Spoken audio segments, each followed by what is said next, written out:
you see like countries like Poland, countries like Portugal, who are funneling old 1970s Leopard tanks there just to, I guess, appease the West and say, here, President Biden, see, we have these old museum pieces. We want to be in your good graces. And Poland now going to send F-16s, and they just got all these new Apache helicopters that they're buying from the U.S. and going to be sending. So you're right. I think they're just going to keep funneling this there to make the United States happy. Is that the goal?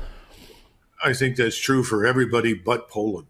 And I think this Polish government lives in the distant past.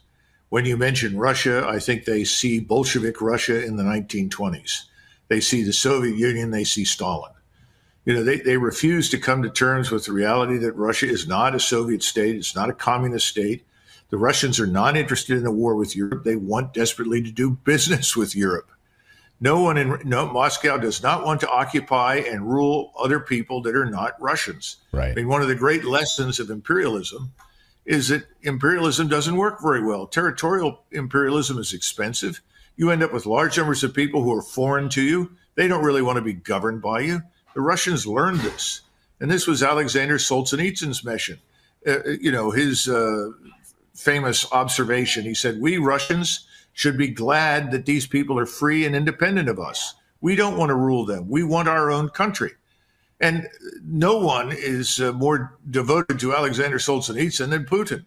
So the notion that the Russians want to come in and deal with 40 million unhappy, miserable Poles is absurd. Right. It's just not true. But they're pushing this war.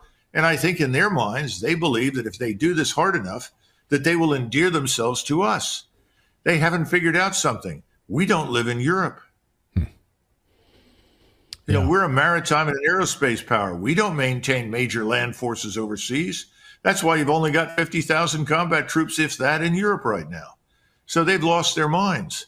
And we have had a bad habit of, over the years, overextending ourselves. And when people came to us and said, well, we don't like country X, help us, we should have said many, many times, get along with your neighbors. War is not the only option.